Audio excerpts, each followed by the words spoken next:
comment, à partir de la philosophie, il était possible de prendre davantage la mesure de ce que signifie méditer et surtout de ce que signifie méditer pour le bouddhisme.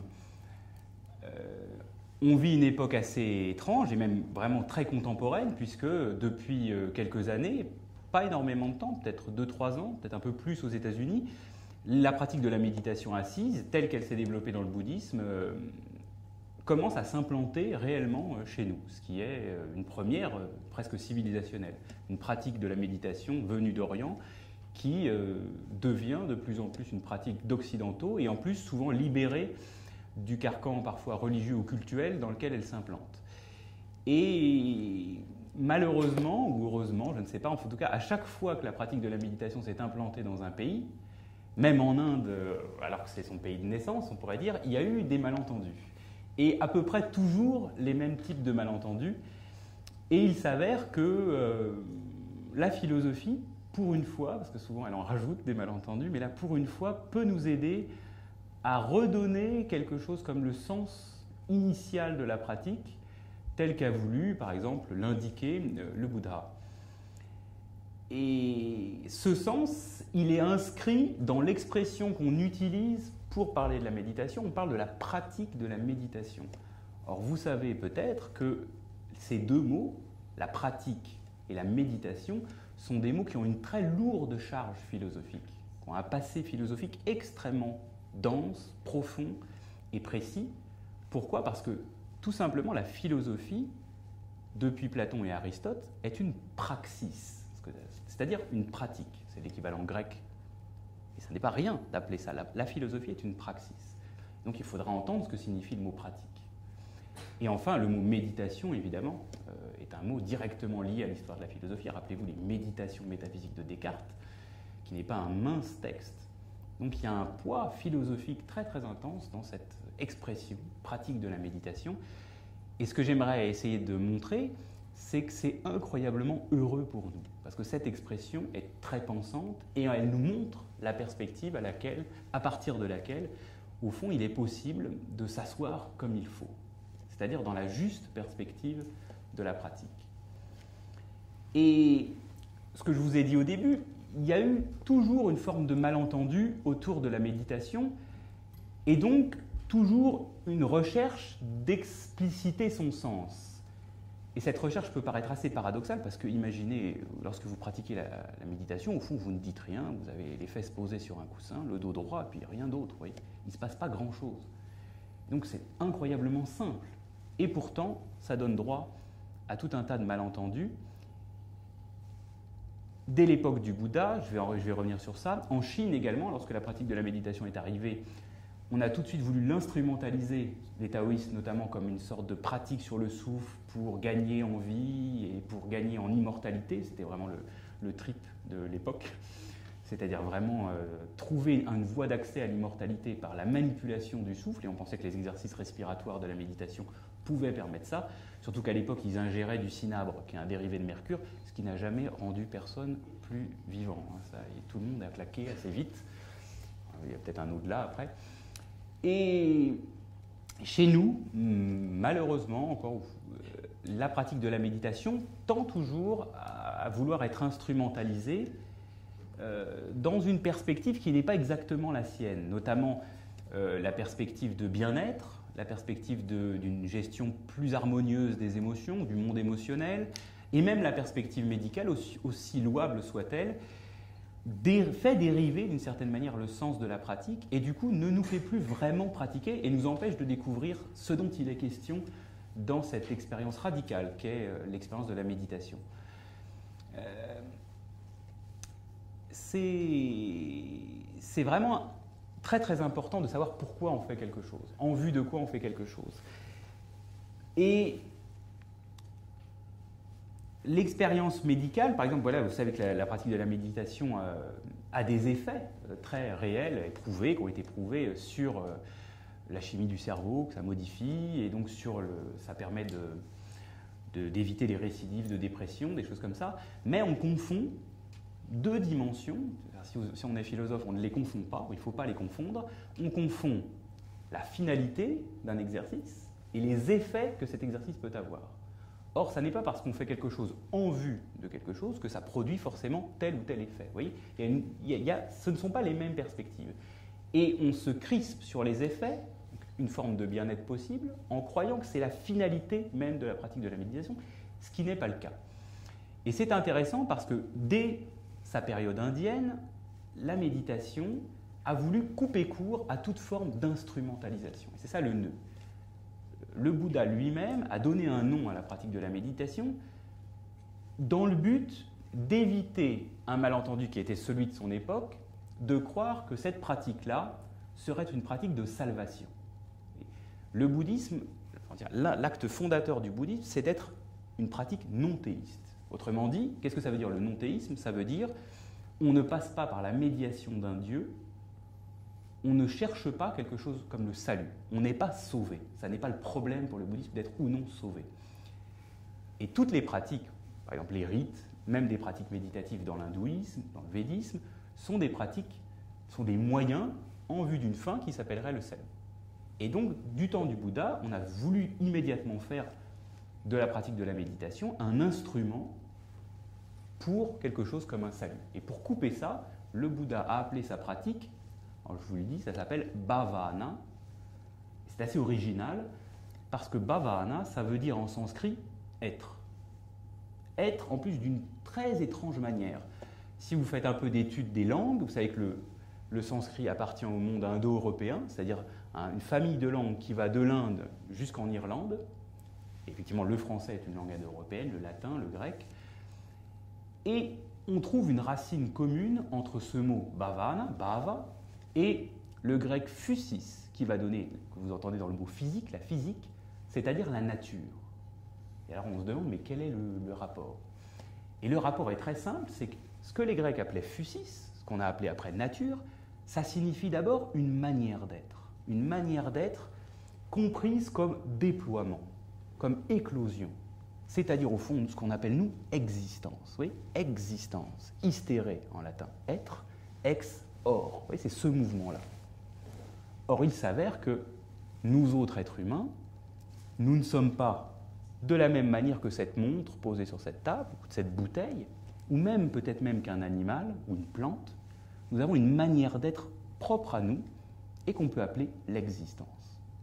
C'est-à-dire, nous avons à advenir à ce que nous sommes, oui, se déployer à partir de notre être, trouver même qui nous sommes. Rappelez-vous cette phrase de Pindare, « deviens qui tu es ». Oui, deviens qui tu es. Eh bien, au fond, ce que pointe ce mot bhavana, méditation, ce qu'on a traduit nous par méditation, ça veut dire ça, advenir à ce que l'on est, s'exercer à devenir. Et c'est très étrange comme manière, s'exercer à devenir. Au fond, la méditation, c'est une pratique de l'exister. Ce qui veut dire que si on a besoin de le pratiquer, nous existons assez peu. Ou alors, peut-être sous un mode de montre ou de verre. Mais notre manière d'être la plus propre, peut-être on passe un peu à côté. Et la pratique de la méditation n'a pas d'autre finalité que d'exister. Vous voyez, il y a une espèce de gratuité inouïe. Qu'est-ce que je fais lorsque je pratique? Je m'exerce à exister. Et donc les fruits de cette pratique, vous voyez, la possibilité d'instrumentaliser quelque chose comme ça est tout à fait difficile. Ça nous tombe des mains, c'est trop gratuit. On veut tout de suite que ça serve justement à quelque chose, or ça ne sert strictement à rien. Exister ne sert à rien. Et c'est peut-être ce qui nous rend libres, justement. Et il s'avère que, comme je vous l'ai dit au début, d'avoir appelé en français Bhavana, pratique de la méditation, est incroyablement heureux à la condition qu'on repense véritablement finement et à partir de l'héritage de la philosophie ce que signifient ces deux mots pratique et méditation. Et d'abord, effectivement, j'aimerais vous parler d'un des plus beaux mots de la langue grecque qui est la praxis. C'est très étrange puisque ça n'a été pensé que presque dans le monde grec. Qu'est-ce que c'est que la praxis? C'est une manière d'agir absolument libre de toute finalité. Vous agissez pourquoi? Uniquement pour agir, sans aucune considération d'une œuvre, d'un effet escompté, oui, juste l'action totalement libre.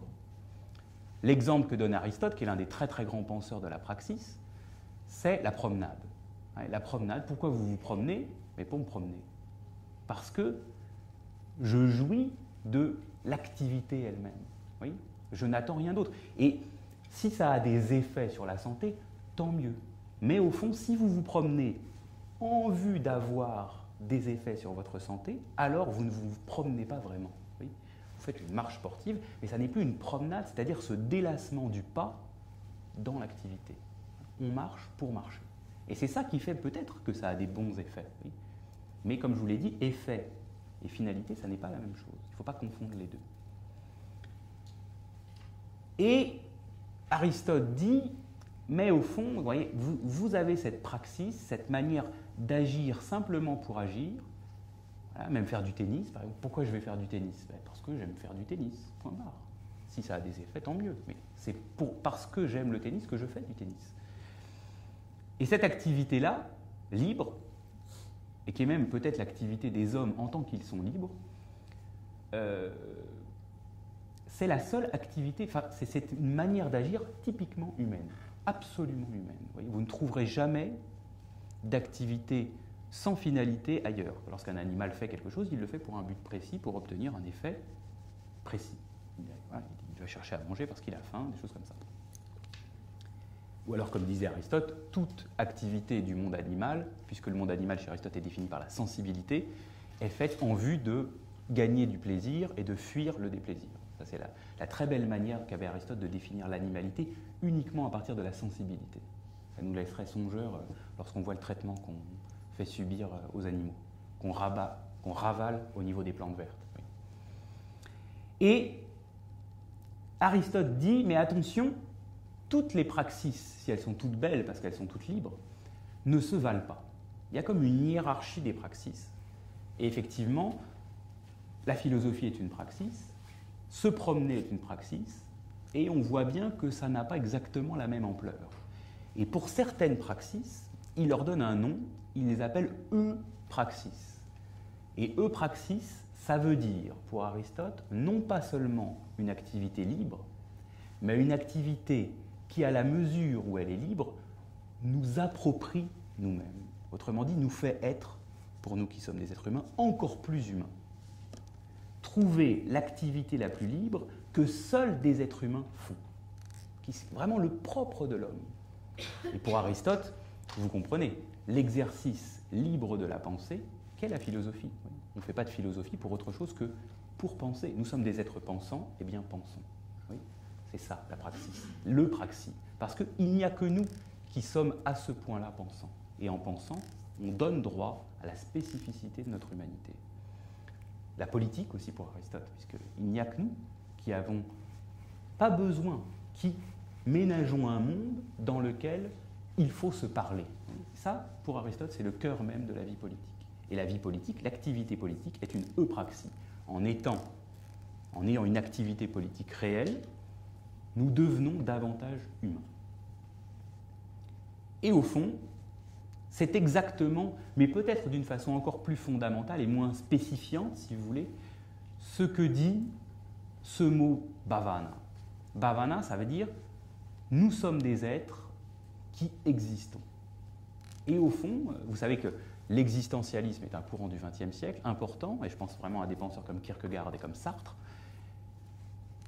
Qu'est-ce qu'ils disent? Ils disent la même chose. L'être humain n'est pas simplement comme tout le monde. L'être humain existe. Vous voyez, vous disiez l'existentialisme est un humanisme. C'est quoi l'existentialisme est un humanisme? C'est une sorte de manifeste sur ce que signifie exister et qu'il n'y a qu'un être humain qui existe. C'est sa manière d'être. Eh bien, vous voyez, quelle est la pratique propre à la méditation? C'est exister. Et c'est le praxis par excellence. Vous voyez. Ça vous fait être ou devenir dans notre manière d'être la plus fondamentale, l'existence. Avec l'existence, vous voyez, c'est une manière d'être qui a son instabilité. Exister, être un peu en dehors de l'être stable, devenir. Oui. C'est une manière d'être qui est inscrite dans une temporalité, qui est inscrite dans des limites. C'est pour ça qu'on s'appelle, nous, les mortels. Les Indiens s'appellent les naissants. L'homme, en sanskrit, c'est jana, qui veut dire le naissant. Exister, c'est tout ça. Être en rapport à la temporalité, être en rapport aussi peut-être à la question « comment vais-je faire pour être ?» Imaginez un poney ne se pose pas la question « comment vais-je faire pour être ?» Il n'y a qu'un être humain qui se pose cette question-là. Alors sur le coussin de méditation, on fait l'épreuve de ce vertige-là, que être pour un être humain n'est pas évident. Et on s'exerce à exister. Et enfin,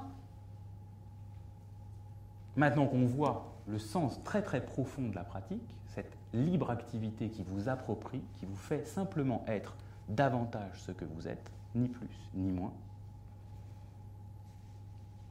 quelle est cette praxis propre à la méditation, c'est-à-dire au mot méditer? Et le mot méditer est un mot absolument incroyable.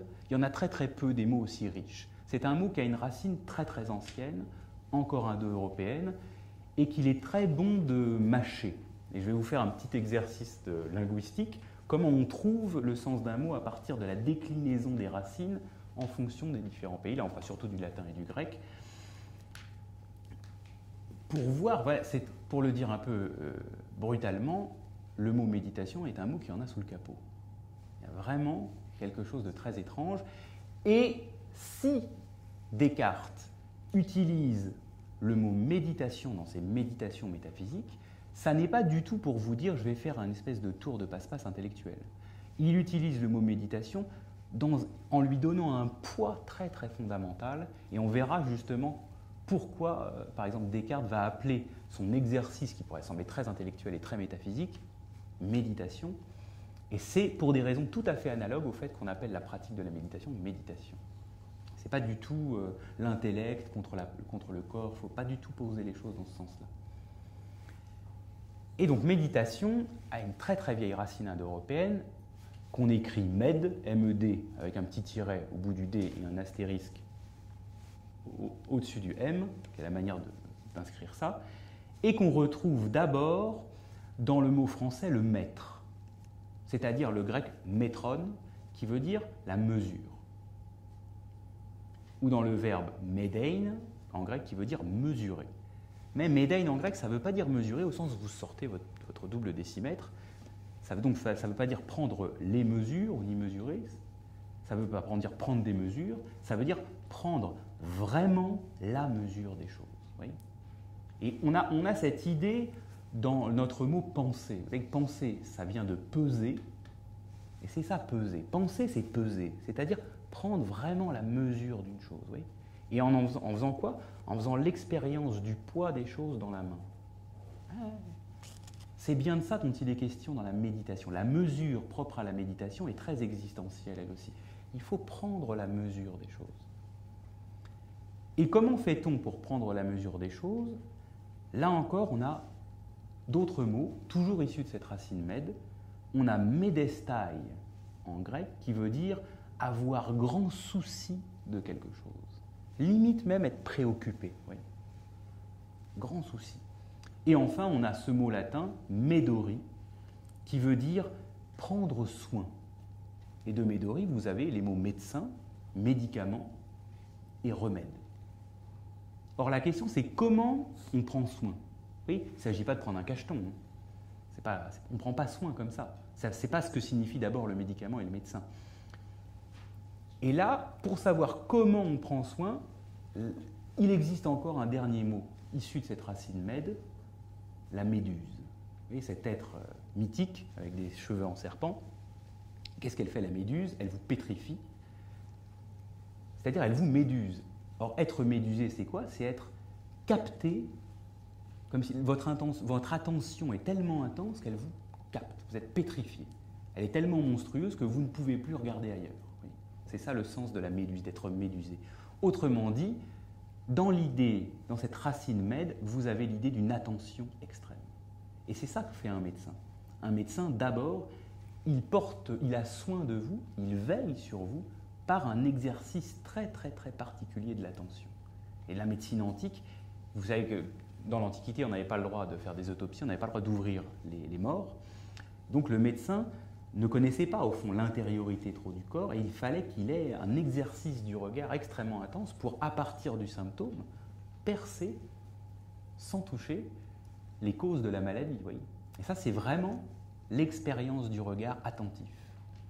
Et c'est très beau, puisque l'expérience du regard attentif soigne, est une forme de soin, et on le dit en français d'ailleurs, j'ai soin de cette chose, ça veut dire j'y fais particulièrement attention. Or, et c'est alors là ça devient vertigineux, vous voyez, ce mot méditation est incroyablement beau. Et la recherche linguistique, ce n'est pas un sésame, vous avez des mots qui sont tout pourris, qui ne veulent absolument rien dire.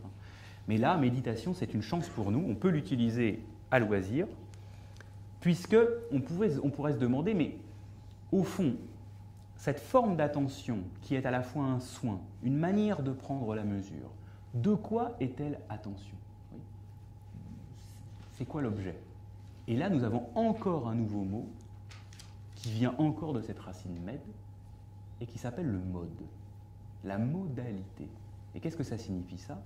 Ça signifie la manière d'être, le comment je suis, le tournement des choses, comment elles se montrent.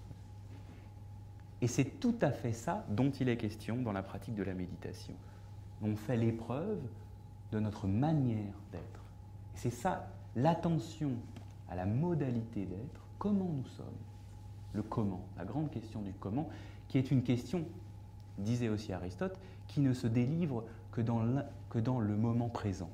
Le pourquoi est une question toujours remise au passé, le en raison de quoi est une question toujours remise au futur, mais le comment est toujours une question de la présence. C'est une question qui se pose au présent. Et la pratique de la méditation, c'est précisément ça, cette libre activité qui vous fait être, selon cette manière propre que nous avons, des existants. Et comment? Par une pratique très intense de l'attention. Juste, soyez attentifs à ce qui est, comme il est, sans manipulation. Voilà. Je vous remercie de m'avoir écouté.